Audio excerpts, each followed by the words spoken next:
I wouldn't want to fight me either. I get it. I mean, she's calling out Amanda. She's saying I'm on steroids.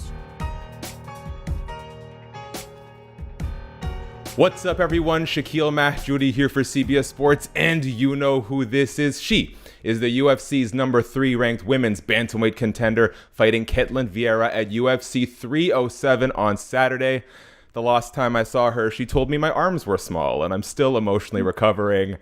Kayla Harrison, how's it going? Did I say that? Are you sure it was me? I have the video evidence to prove it. I'll try and pull it up by the end of the interview, okay? Well, have you been working on it? You know Did what? that motivate you? Have you been going to the gym? Let's go. Let's hear Bulking about season it. is starting, so I got a All good right. 4 to 6 months. If the time permits at the end, I'm going to ask for some arm routines from you, okay? Go. All right, I perfect. don't have any arm routines. I just pick people up. That's it. I will start consensually. I can't just start going around in town fighting old ladies, picking them off the floor, I right? mean, yeah, it's not old ladies, it's men, but yeah. Okay. I saw you pick up Alex Pereira, so I don't know if I'm quite there yet or if I ever will be, but I will do my best. All right. All Baby right. Baby steps. Thank you. Now, I do actually want to get to stuff like that, but we got to talk a little bit about the old MMA, the thing you do for a living. So let's start here. There's always so much intrigue, right? When like a high level judoka, jiu-jitsu fighter, wrestler, whatever makes that transition into MMA. And, you know, not all their success is equal. You are doing this at the highest level. What do you think separates you or other, you know, high performers coming from a single discipline that some other people struggle with? Because not all judokas are made the same in MMA. I mean, I think it's just I mean, I would have to say the mental side, you know, my mentality, my heart, the grit, and you know, it's always like kind of the age old question, like, can you teach that, or is that like an inherent thing? Mm, Um, but yeah, I learned from a young age, like how to dig deep. I have uh indomitable will inside of me, and um I think that sets me apart. I think that makes me different in the world. You know, I think especially in our society and today's age, like we want instant gratification and we want things to be easy, and we're so used to having everything at the tip of our fingers that, like, you know, the things in life that are truly worth having require effort, require sacrifice, require dedication. And I've spent my life building a career on that, you know? we got this fight with Ketlen coming up. I know some fans were maybe surprised that we didn't get the title shot coming off of this, but I am curious, where would you rank Ketlen among the quality opponents you fought in your MMA career so far? Hmm. I mean, I don't know until I fight her, but probably, I mean, I guess she's probably top 5, I think. Yeah, MMA is a funny thing. Like, you know, fight styles matter, and weight and height and reach and all the, you know, um,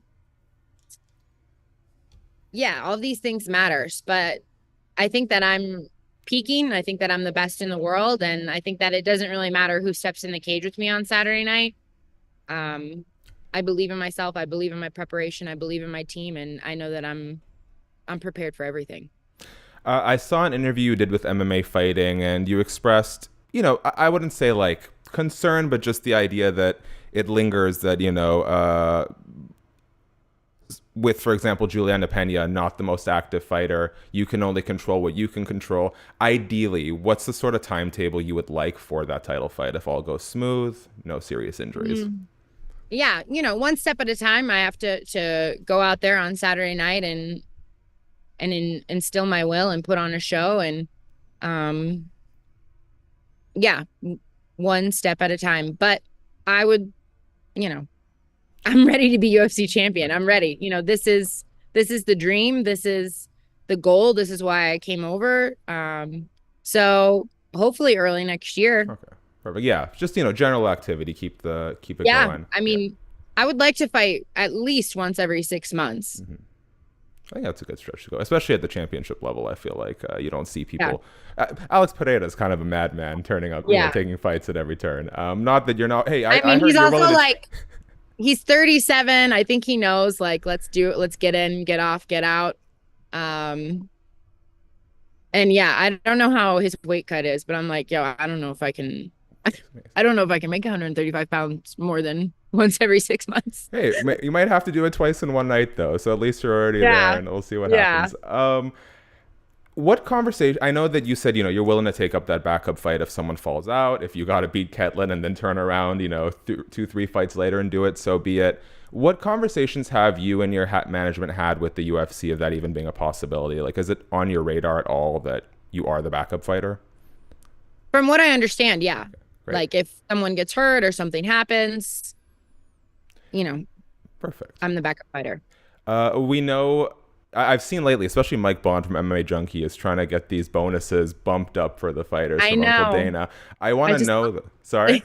I just talked to him Oh, actually. That's perfect. funny. Yeah. Well, hopefully he get 307. We can do 370,000, 307,000. Excuse me.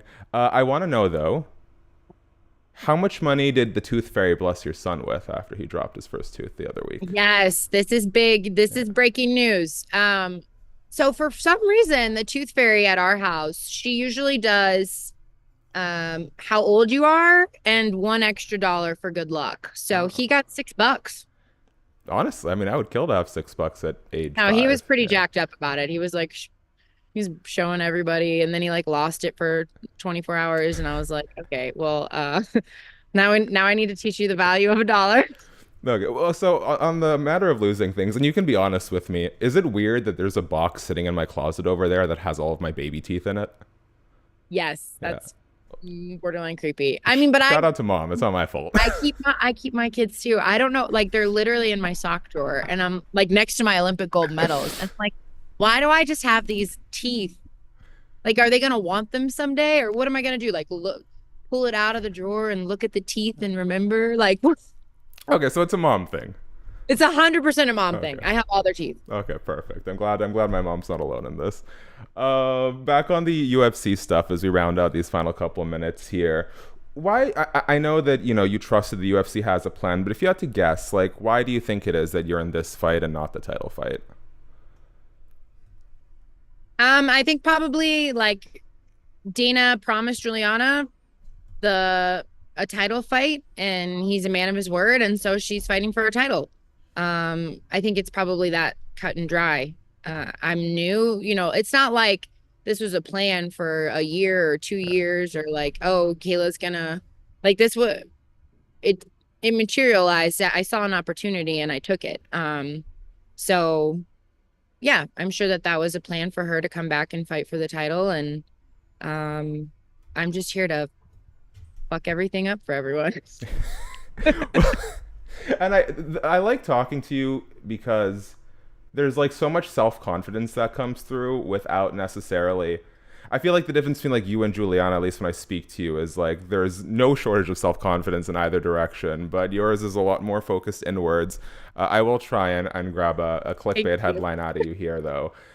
I was talking to Juliana last week and I asked her who does she think is the best women's bantamweight on the planet right now, not named Julianna Pena.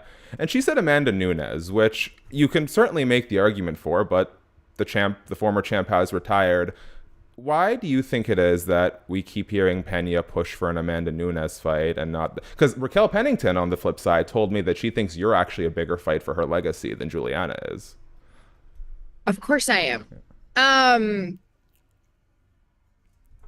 yeah, I mean, I think that Juliana, if she wins this fight against Raquel, is probably gonna try and be inactive and push to have Amanda come back, and She like, told me that's the call out. Yeah. yeah, and so it's like she's trying to avoid the inevitable, like I wouldn't want to fight me either. I get it. I mean, she's calling out Amanda. She's saying I'm on steroids. She's saying that relax, everybody calm down. She like, you only beat a 40 something. Like, Juliana doesn't have a win over someone in the top 15 right now. So, Whoa. like, Well, you're putting me on game now, Kayla. what? You're putting me on game now with the I mean, stats. I'm almost 1,000% positive. Like, what has she been doing? She has had 2 years off. She's coming off a loss. Now she's going to get a fight for a title. She's been blessed with this gift. And then she's going to run around and, like, yeah. her time is coming. More importantly, my time is coming. And I'll be prepared for when it does. And I hope she is too. I love it. Last thing, I always put out a fan Q&A. Could I very quickly get a top 5 list of the best judo athletes in MMA from you? Oh gosh.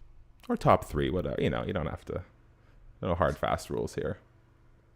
Well, Rhonda, myself. Hmm. Cairo was good. Um, who else? My gosh, my mind's going blank. Who else did judo and transitioned into MMA? Give me some names. I knew you were going to do this to me, and I did not. I was like, I should probably find a list in case Yeah. Kayla needs some. Yeah, you're outing me here again. Every No, every it's time, not. Kayla, you Well, catch me on it's hard. something. Like, dude, following MMA. You have to have like a full on like. You need to have like you have no life if Yeah, you follow MMA, I do and not. yeah, and so I'm not. I have a life. I'll No, take the top. so I Every time. don't have all the You know, names. apologies if people see me averting my gaze during this interview. I was trying to pull up the clip of you just like grabbing a little squeeze of the bicep that I thought I had worked on all summer. I'm gonna pull it up for you next time though, because I do want you to see Okay. it. Okay, Um, we'll save that question for next time. I'll also do some research. okay, But okay. obviously I think that Rhonda and I are probably the top two Please, judokas. Kale, please don't spend your free time preparing for a future interview with me. It's okay. It's like the I last mean, thing I I was want just you to trying to do. be nice, Okay, but thank you. okay, Good. since you let me off the hook, I Yes. will not prepare. It's your job to prepare. You sang Aretha for me the last time we did at International Fight Week, and so I'm forever grateful because I tried to get Yoel Romero to sing for me, and he wouldn't. Well, that's just sad. Yes. We're definitely gonna do like some karaoke or something someday. Oh, perfect. Gotta. I love karaoke. I No one ever love wants to do it, karaoke. so. Okay. All right. International Fight Week 2025. I'm gonna track you down. We're gonna do some I'm in. karaoke. Okay, Let's go. dude. UFC Everyone in karaoke. Vegas goes to like they go to gamble and they go to like the shows, and we're like, we are the show. We are gonna go make people happy with our Yeah. Do we do this beautiful at a karaoke bar, or do I just bring a karaoke machine to Media Row? whatever you want. Okay. Whatever you The UFC might kick me. They might never invite me back, but I think I would do The it for their world clip. is my stage. I'm not afraid. Kayla, I want to leave you with the last word. I don't even want to do my outro. Kayla, if there's subscribe. Tell me who you think's gonna win the fight. Subscribe. Kayla, Subscribe. if there's anything you want to tell your fans, I'd like to let you have the last word. Say it, sing it, whatever your heart desires. I would just like to say thank you from the bottom of my heart. Without fans, I wouldn't get to do what I love. I get to chase this crazy dream every day and do it with people that I truly admire and look up to, surrounded by people who love me, providing for my family in a way that I never thought would be possible. So I'm really grateful to the fans. And if you want to say thank you to me, you can go to fearlessfoundation.org and make a donation to my foundation. Link in the description. Boom. Awesome.